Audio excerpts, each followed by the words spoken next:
I'll never forget. I was 9 years old. I told my mom I was gonna buy her a car, and so God willing, when I get there, I'm gonna buy her a car. So. Just for me and my bros. I gotta fight for my balls. I gotta stack out this goal. I tell you I'm on the road.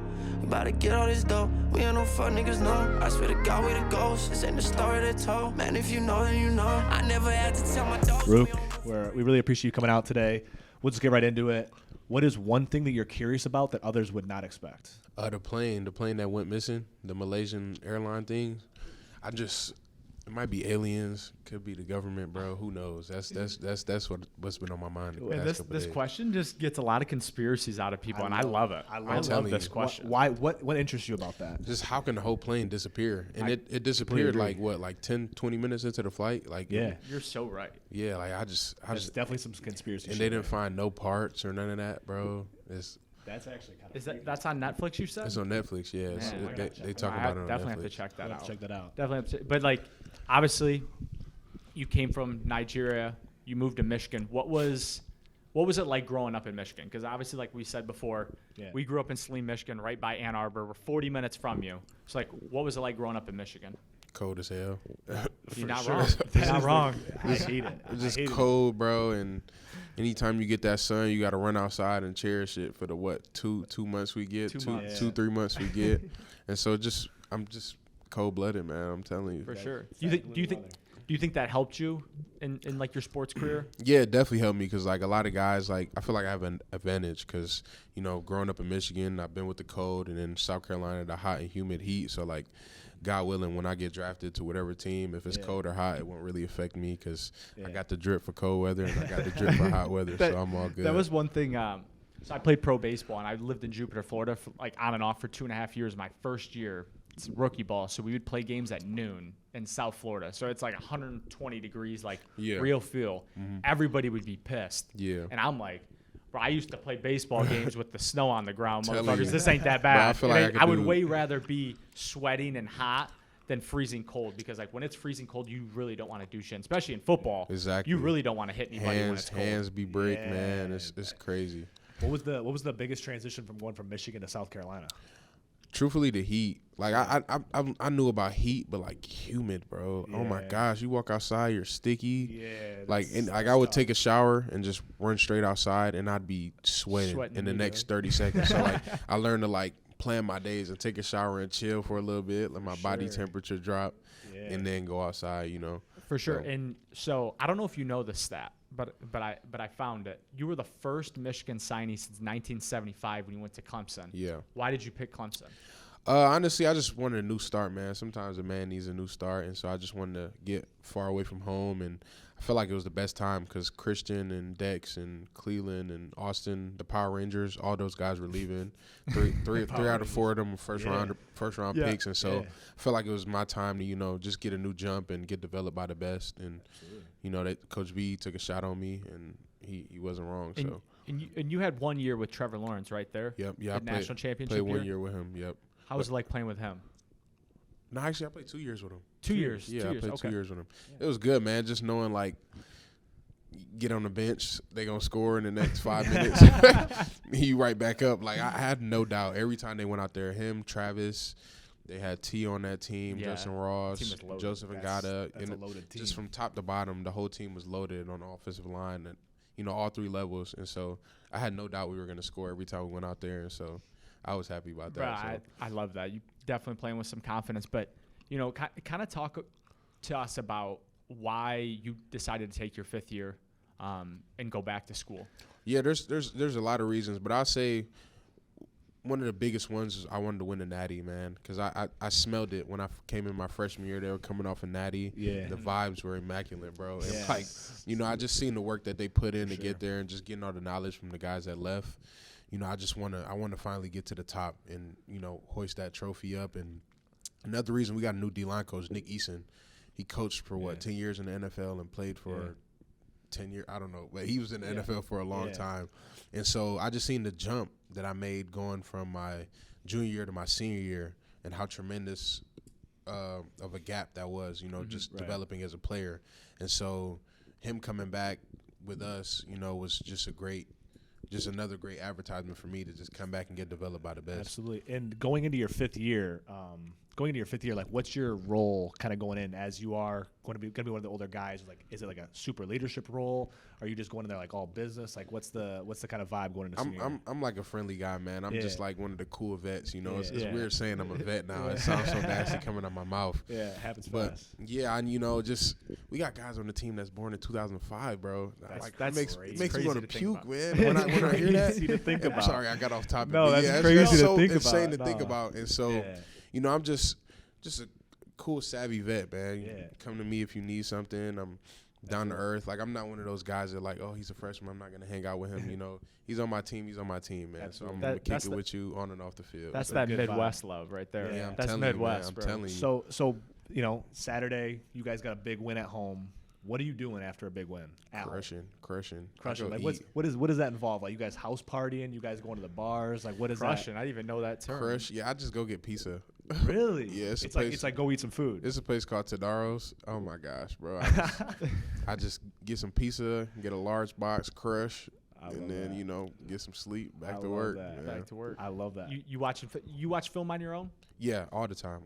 Yeah, I try to get a lot of hours of film in because I feel like when I get to the game, I already know my opponent, so it's easier that way than just getting out there with nothing. For sure. And then, so obviously you're going back because you're D-line coach. Definitely want to get a national title. But, like, as far as school, like, did school bring you back? Because I know, obviously, coming from Nigeria, I know you had some siblings that were in college.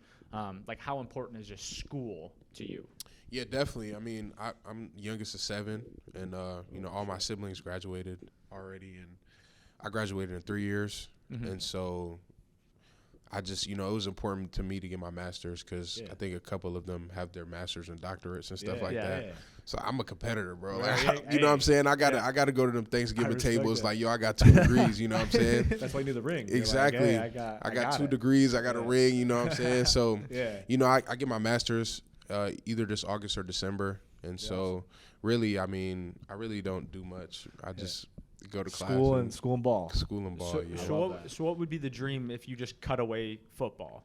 What's the dream? The dream. I wanted to be a lawyer.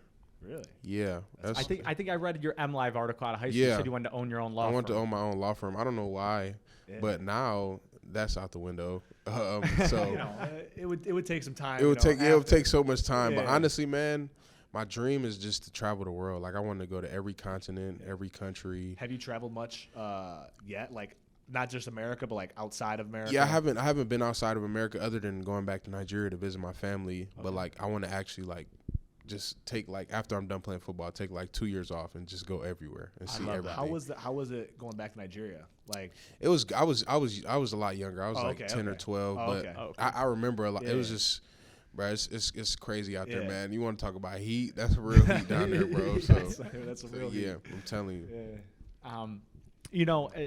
As we kind of wind this down, what is a piece of advice that you could give, a high school athlete or just someone in your position, something to focus on, something to do to, propel yourself to the next level? Obviously, the dream is the NFL, but like, what is somebody that might not be in that position yet? What could they do?